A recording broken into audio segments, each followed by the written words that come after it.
Welcome everybody. This is Don and Dan from The Clinical Trials Guru. Today we're here with Darshan Kulkarni, and I'm going to let him sort of give you the bio and his background, and we're going to get into a little dialogue so that we can bring some very interesting information to you today.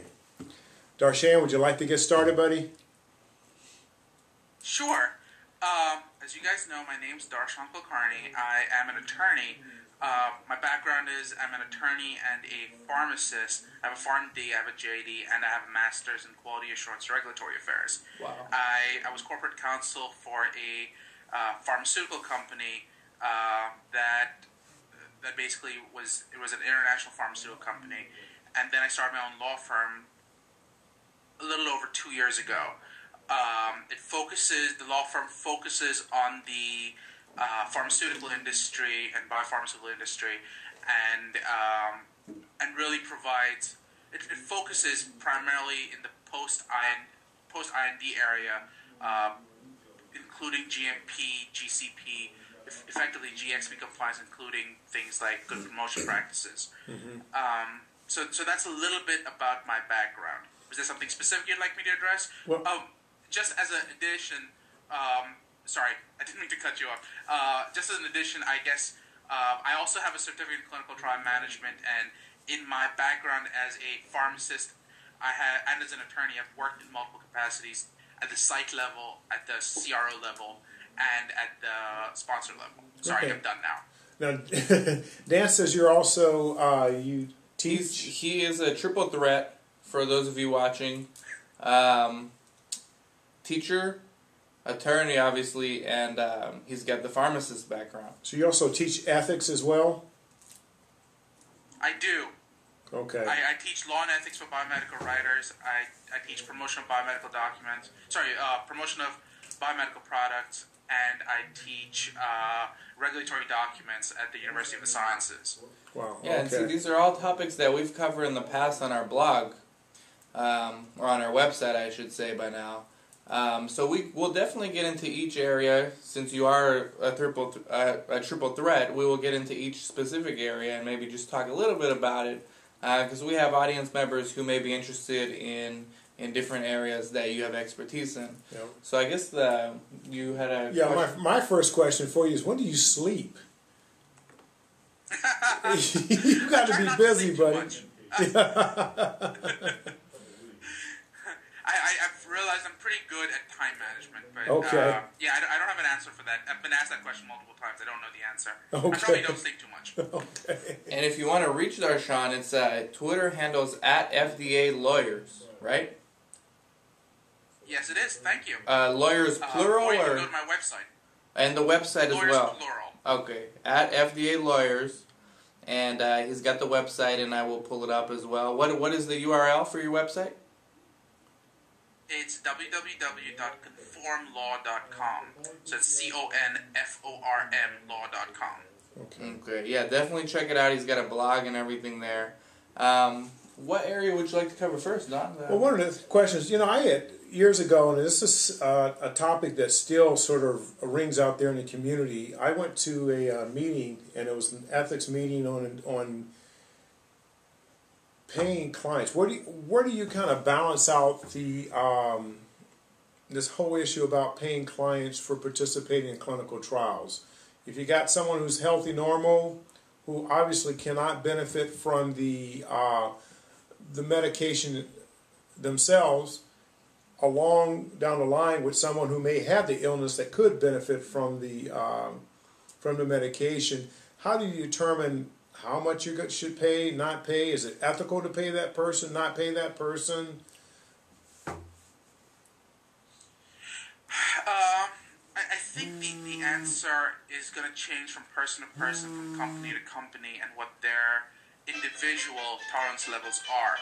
Obviously, you want to balance a couple of things when you make that decision, one of which will be what is the impact that you're having with the payment? Are you unduly coercing the person?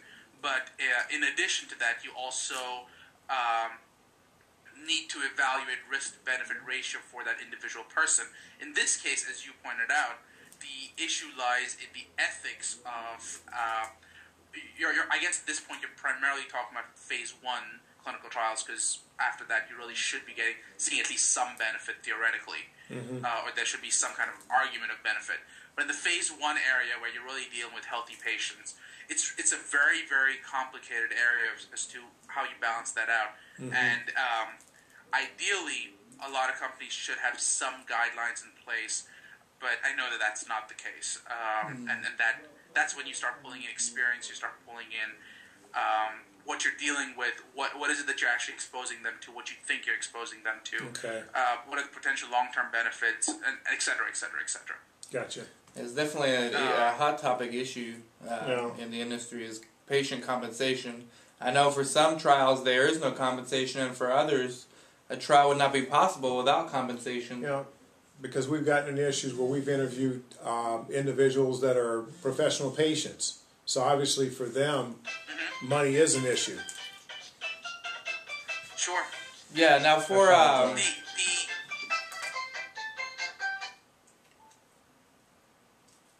Yeah, I think there's a little bit of a delay between us, but I was going to ask you for the... and we'll get back into this patient compensation in a little bit, but I wanted to ask you about your particular practice. Do your clients... Do they call you when they're trying to be proactive about something, or are they calling you when they need your help because they're in trouble, or is it kind of a split? What's your client, typically look like, I guess?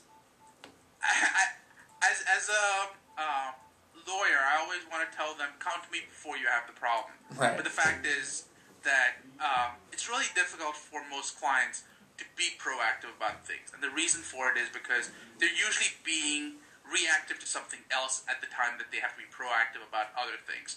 So they're spending their time addressing certain fires. So when you tell them, proactively you should be addressing something else, it's either not in their budgets, it's either not something they just have the manpower to do.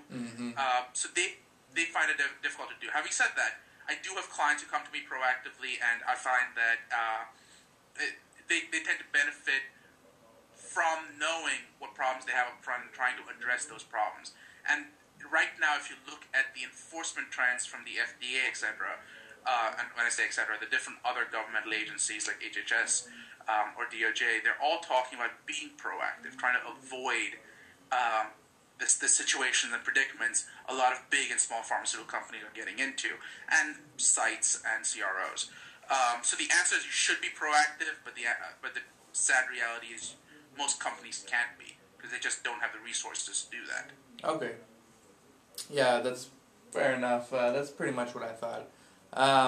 Now back to the patient compensation. Do you see it as an issue as an attorney? Do you see paying study participant? I mean, in the phase 1 studies, when you're dealing with healthy volunteers, and we've had them on our show before, they said if it wasn't for money, they would never consider a trial. And then we've had the author of the book, The Professional Guinea Pig. He said that, these patients, I mean, the only reason is money. So how does a sponsor, I guess, draw the line and say, well, this amount of payment is okay, but this is too much? Like we sort of discussed earlier, it changes from sponsor to sponsor, it changes from IRB to IRB, it changes from disease state to disease state. The issue you start facing is what you pointed out, which is you start dealing with professional patients, and that's both a good thing and a bad thing. Obviously, the good thing is you get patients, but the bad thing is, are you really dealing with people who meet the criteria that you've set out? When you're a professional patient, I would expect that your goal is to get into the trial, and that can unfairly bias the type of people you're getting into the trial. Because do you have a history of A, B, and C? If you are a professional patient, I would imagine that you will try to, subconsciously or consciously, try to make sure you meet those criteria. And that can be problematic. So having less of a reward for doing that, trying to compensate them fairly but not unjustly, would minimize that risk. And I think that's the issue and that balance that most pharmaceutical companies have to draw, and that's where it gets really complicated.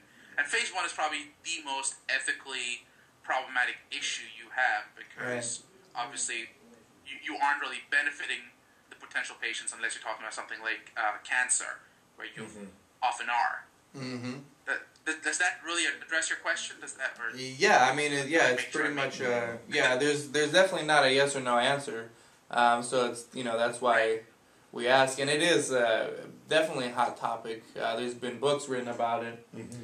Roberto Apodai with The Professional Guinea Pig, the one coming to mind because we interviewed him. Yeah. So interesting. There's several on this, yeah.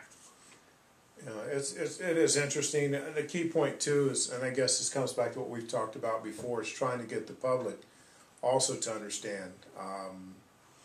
A lot of the public out there are lacking the knowledge of what research is all about. So when you start talking about some of these studies paying really, more than most people make in a month, it's hard for some of the public to really grasp that, because they don't understand research and they don't understand the necessity of it. Mm-hmm.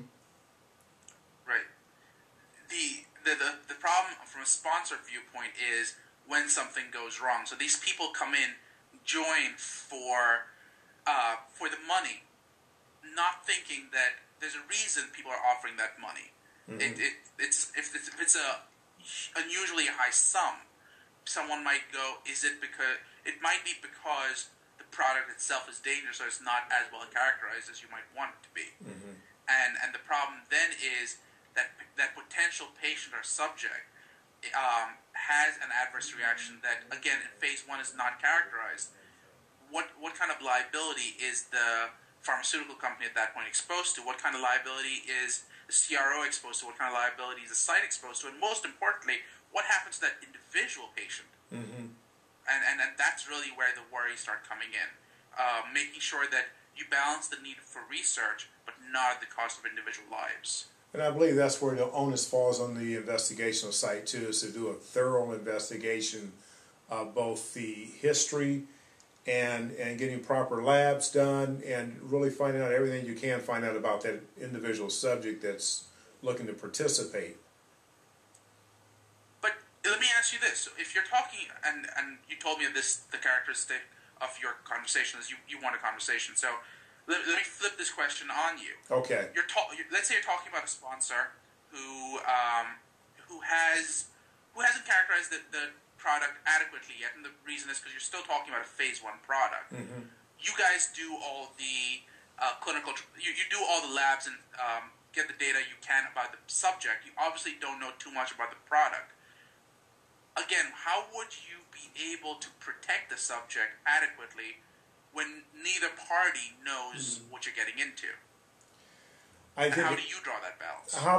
Well, it goes back again. It's just doing a thorough investigation up front. I mean, that's, to me, as an investigational site, that's the only thing that we can do. You're right. We don't know enough about the medication. Only what's presented to us, being it's a new medication, obviously the sponsor doesn't know everything that's going to go on with that medication or not. That's why we're conducting the trial. And obviously exposing the possible risks through documentation, the ICF, to the potential subject as well, so that they understand the risk that they're taking. But also to try to minimize that risk to the health of that subject is just doing a thorough background. You cannot always rely on the person giving you the correct information, because, as you said, if they're there strictly motivated for the money, there's a good chance that they're going to tell you what they think you need to hear, and hopefully that they're moving through this whole, litany of questions to get them to where they want to go.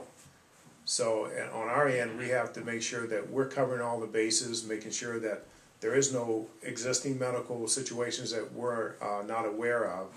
Mm-hmm. Well, this brings up an excellent point.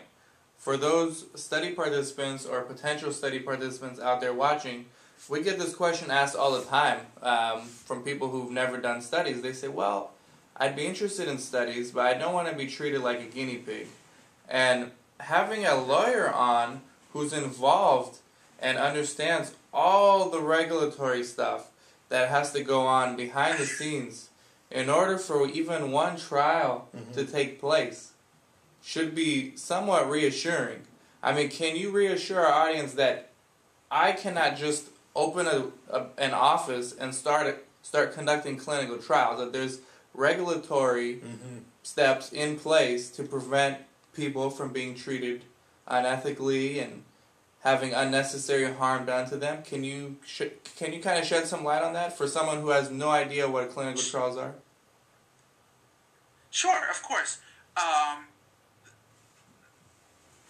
The issue we start facing is people's disbelief in the system. And the system, there are reasons that people don't believe in the system because of the history of Tuskegee, because of the history of governments and individuals not taking the steps they should have. But that's exactly why we've tried to learn from the mistakes we've made so far, and we've tried to proactively address them. And steps we've done are registrations, things like making sure that we have IRBs in place. And for those of you who are brand new to the system, an IRB is a group of people, often involving doctors, often involving lawyers, often involving religious and clergymen, often involving social workers, often involving people who actually have the disease state we're talking about. And these people are looking over the study itself to make sure that the study meets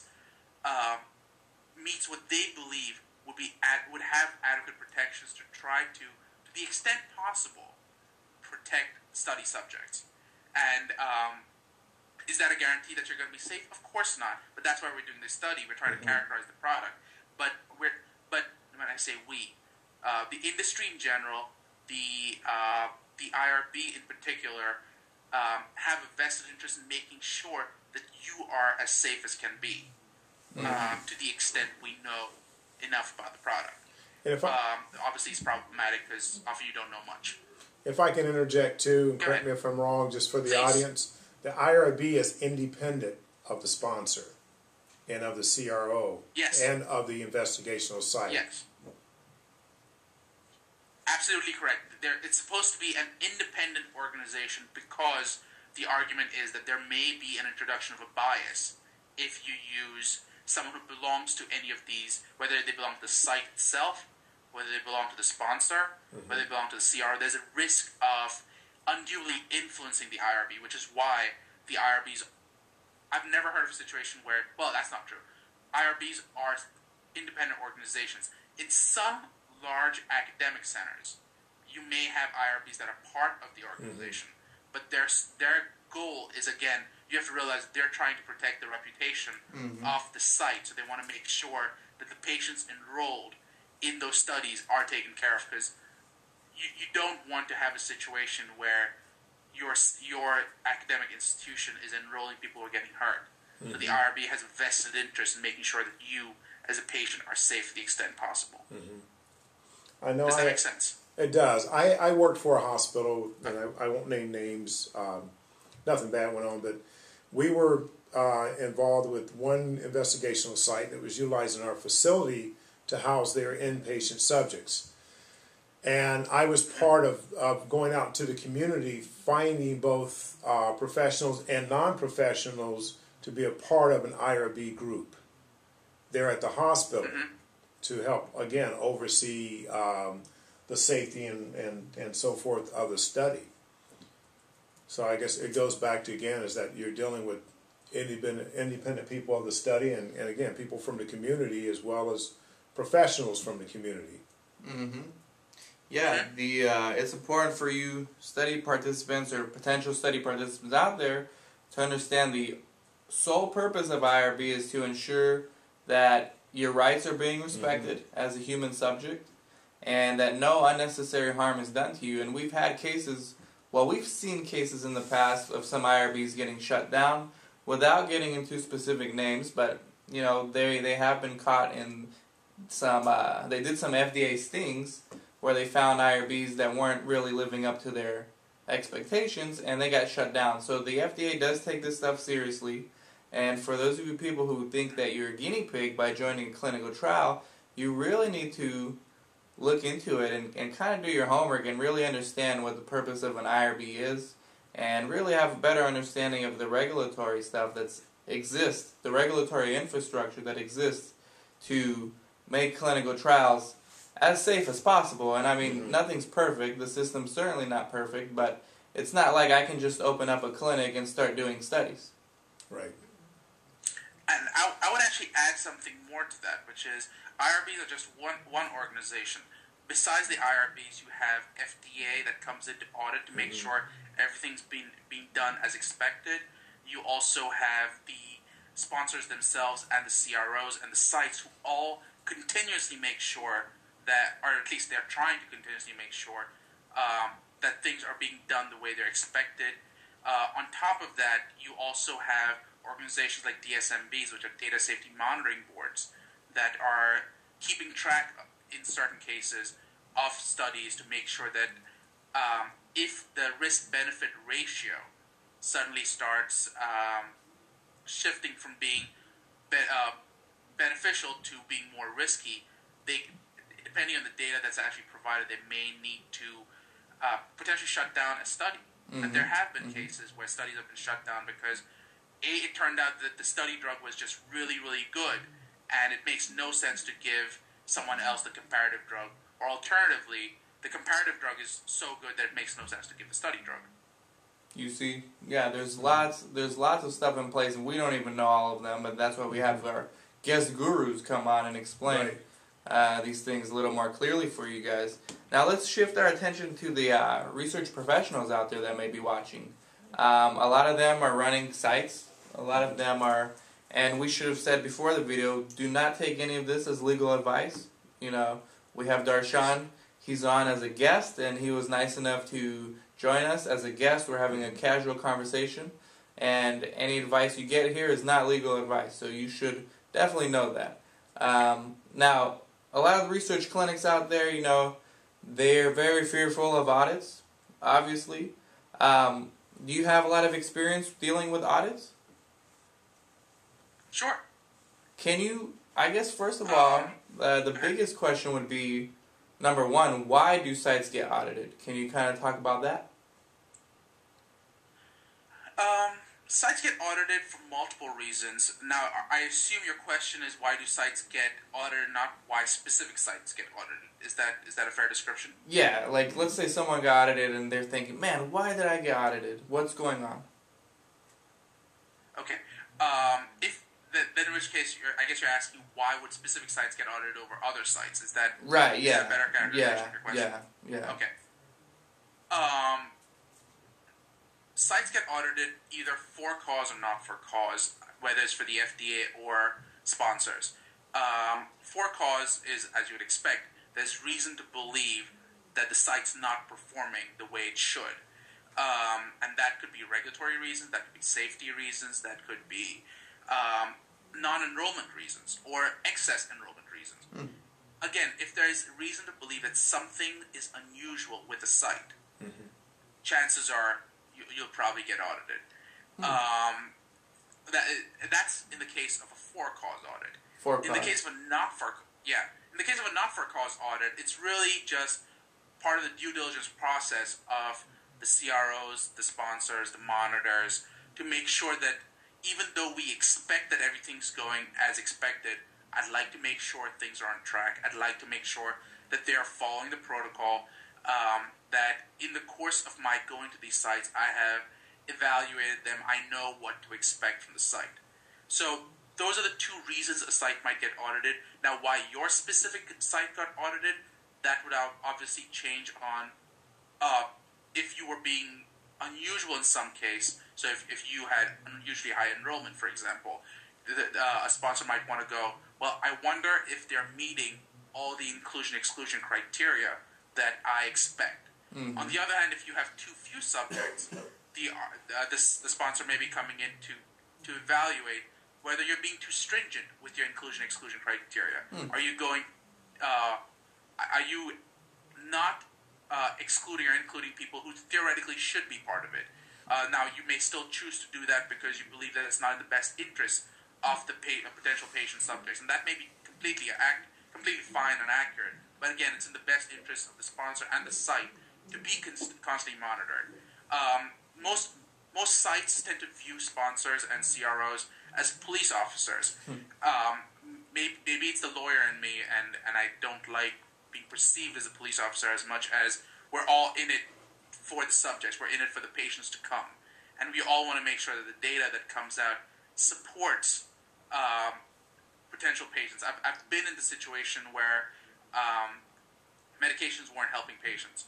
I've been a pharmacist. I know what that's like. So I think that it's in the best interest of everyone involved when we get the data that we expect in terms of it being valuable, it being, it's supporting whatever the drug actually is. It should support that data, and it should support whatever the drug actually does, and not support the sponsor's thesis or the site, whatever the site wants to say. It should be the data as it is. Does that make sense? It makes. Sorry. Yeah, thank you very much. Yeah, it definitely makes a lot of sense.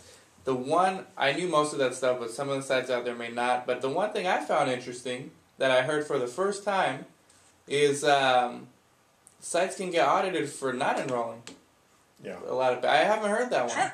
Yeah, interesting. Very interesting. Well, it was shared with me by one of the, what I call co-sponsors, is that an audit's not a bad thing because it's to ensure that all the T's are crossed and the I's are dotted. And it's not to be looked at something that's punitive as it is more educational. Because there's a chance to come back and look at maybe there's some things that you did miss. Wasn't intentionally done, but it's something you may miss. Maybe it's something the monitor missed too when it came out. So when they come back in and look at this, and everything keeps getting fine-tuned and fine-tuned until they make sure that everything is exactly the way it's supposed to be. And that everybody is at an understanding of what their responsibilities are. Absolutely correct. Okay. Wow. Okay. Yeah, no, I know a lot of sites out there are going to... I'm wondering why I'm here. You guys are doing a great job. Okay. Well, we appreciate our guest gurus tremendously. Absolutely, yeah.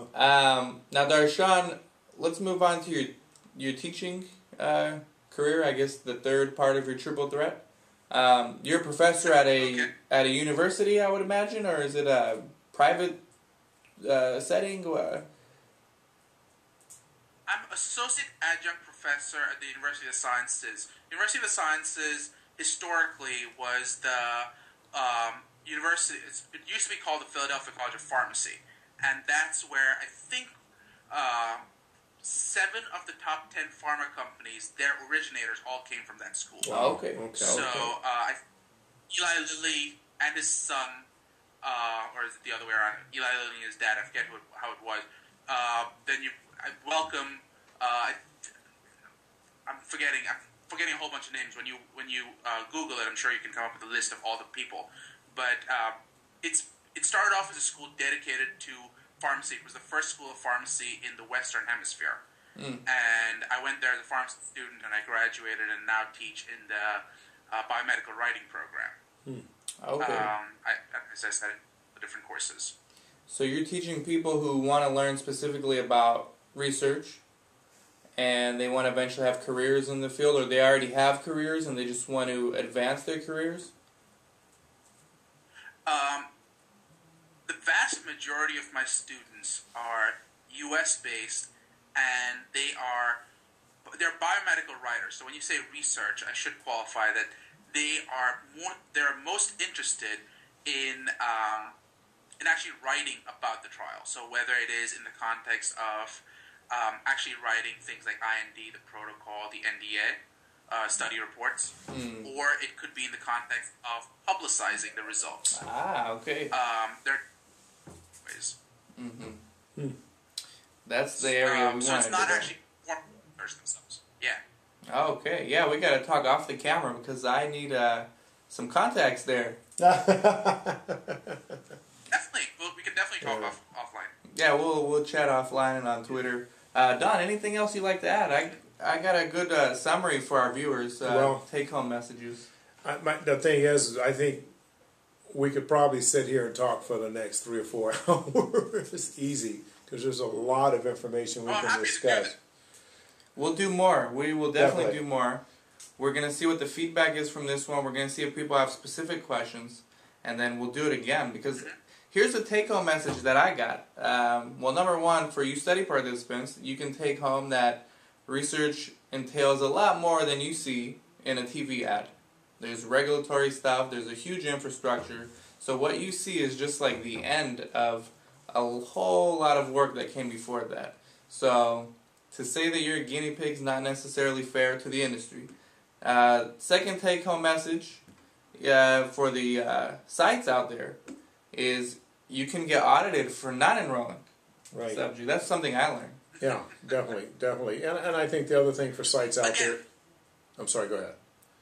Please. Okay. No, I was just going to say, the idea is if you're unusual, you're going to stick out in someone's mind. Okay. And that's usually a red flag. Okay. So non-enrolling is just as unusual as enrolling. Now, having said that, I do realize that there's a vast majority of sites that don't enroll. Yeah. And it really comes down to expectations. If you're a small site that you didn't potentially expect a large number of enrollees from, you may not strike off that red flag. On the other hand, I'm making this up, but let's say you're Harvard and you had a history of having a large number of patients there.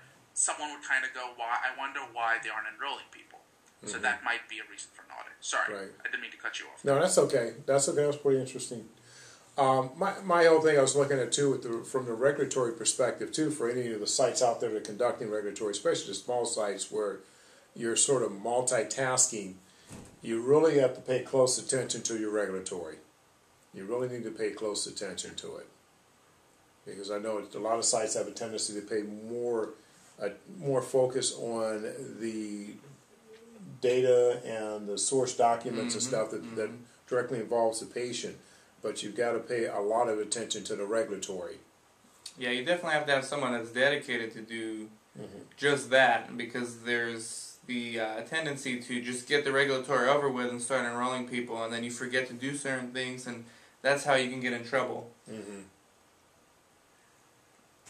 I think if we stop thinking of regulatory as something we have to do, as opposed to regulatory as something we do, and regulatory is in many ways just making sure that we're being as ethical as we can. Laws, as I see them, are our society's way of saying this is what we consider ethical at this time. So if you think of regulatory as the rules we play by, the rules we make sure people are being ethical by, you stop thinking of regulatory as a goal as much as the process. And I think that when you say that you need to have a person dedicated to regulatory, chances are everyone's in some way connected to regulatory. Right. Now, do you need an individual person whose sole responsibility that is? That would obviously vary from site to site, but Well, Don thinks I don't so. think of regulatory. Yeah, Don's doing the regulatory right now at one of our clinics. Yeah, it's a little hard too, because I also see other aspects with the company. I'm in the process of reassigning. That's a very diplomatic way to put it. You mentioned regulatory ideas. Obviously, we're talking about regular things like GCPs, but regulatory and legal also comes into play in things like you have the announcement that actually says your clinical trial did A, B, and C. There are good promotion practices out there. How do you make sure that you're saying things that are in a legally compliant way? Because you do have to make sure that you aren't making claims about a product that's not approved. Right. So how do you say product ABC, we had great results? Very often you can't. You can't just say you had great results. You have to say, we had so many patients enrolled, this is what happened, and this is how these were the results. Very often you can't give generalized, I believe the results were good, because the FDA would argue that you're promoting an unapproved FDA product. Right. So, again, from a clinical trial perspective, you do have to worry about regulatory, you have to worry about legal, you have to worry about ethics, and they all sort of start melting into one thing. And you guys on the front lines see this on a daily basis. Absolutely. Okay, sorry. I'm gonna get off my soapbox. No, it's okay. good. It's all great content, Yeah. and yeah, Don's definitely provided lots of videos to the sites and even to the study participants, so like have I you, keep Dan. saying. Yeah, but as far as regulatory, that's pretty much you. But you know, it's important that the research participants understand. You know, they don't have to get into the details, but they gotta understand that there's a lot more going on behind the scenes than what they actually see. And it provides a little more reassurance for them as to, you know, clinical trials really is like, I mean, there's a lot of stuff in place, and there's a lot, it's highly regulated. It's not just like someone can open up, you know, again, a clinical trial site and start recruiting people off the street. So people still don't understand that, so the more we talk about it, I think the more people can understand that. Absolutely, I agree.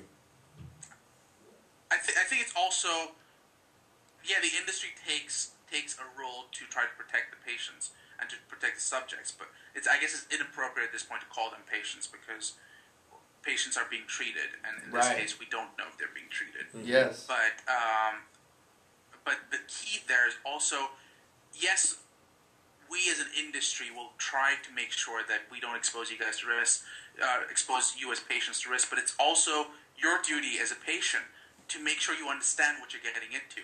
That you aren't exposing yourself to undue risk just because of money, if that's your driving factor. When you mentioned professional patients, that's sort of what I thought about. Get involved in studies if that's what you're interested in something that you are passionate about, that you were that you think, that you actually have a personal connection to. I've heard of patients getting enrolled because their mother, father, sister, brother was affected by a disease that this study is actually studying. That, to me, that's the type of subject you want because they actually are doing it, in my opinion, for reasons other than money, that they aren't being unduly influenced. Right. And these undue influences obviously play out in multiple ways, and that's one of the reasons why we try to avoid recruiting from prison populations, because we feel they are a population that just we worry that they cannot make an informed decision, and you can't get true informed consent from them. And in the same way, one of your subjects, and I'm sure you guys take the right steps to try to avoid unduly coercing the patient and trying to get true informed consent from them. But as a patient, you have to be informed. You can't say, I wasn't informed. If you don't understand, ask the question. Tell me what you don't understand. And I'm sure you guys in the front lines will make sure that you understand the answer to the extent you can. Sometimes you may not have the answer. Right, and that's why we've done talks and we've done blogs on really investigating and asking the clients a lot of questions. We have a partner who's a physician, and he's a little on the exceptional side compared to a lot of other physicians when it comes to working with the population we work with.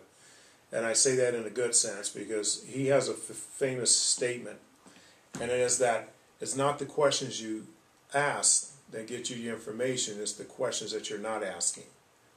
And that's his approach to really finding on and digging what's really going on with this person, what's really happening with this person, to get down to the core issues of whether this person is going to qualify or not. I agree with you and the physician. I think it's important just to not just to take things at face value, but to dig deeper and to try to understand why certain questions are being asked, why certain answers are being given, and to make sure that, again, you get true informed consent, that people are participating for more than just money. Yeah, and there's someone else we've had on the show, one of our first guests, and we thank him a lot, Alex O'Mara. He wrote the Promise and Peril of Clinical Trials. As I'm dropping my stuff, he wrote the Promise and Peril of Clinical Trials, and he brings up therapeutic misconception, and we've got to get him back on because he knows so much about this stuff as a participant himself first, and then he became an author, and he kind of wrote about his experience as a patient. Kind of somewhat negative about the whole industry, but it's important to read and to understand his perspective as well. So we've had him on, and great guy to have. We'll try to get him on again as well. Um, I think that sounds exciting. I think it's important to have that dialogue. Yep. Great. Is the industry perfect? No. I think the industry has ways to go, but I think that the industry understands that it has a ways to go. I think if the industry thought that it was already there, it had achieved everything it could to protect patients, that would be a problem. I think everyone understands that we need to keep taking more steps, and it's a process that we have to keep going through. And having someone from the other side saying, pushing the industry to make sure that other steps and additional steps are taken to protect the patient population is important. And I think Alex is doing just that then. Well, for those of you guys, we're going to do another one, another interview with Darshan later on. We thank you very much for coming on. Thank you. Follow him, Thank you for having please. He's new to Twitter, so follow him there. It's at FDA Lawyers. And ask him anything you want. Once again, his replies will not be legal advice, but they're just friendly conversation. Thank you. All right? It's important that people understand that. So, because anytime you get an attorney, people are always trying to get legal advice, you know. So, make sure you do that and check out the website. What was it again? Conform Law? It was conformlaw.com. Thank you. Conformlaw.com. And we thank you very much for coming on. We're going to do it again, okay? Thank you, Darshan. I look forward to it. Thank you for having me. You're All welcome. right, it's Dan and Don signing off from theclinicaltrialsguru.com. Thanks a lot. Bye-bye.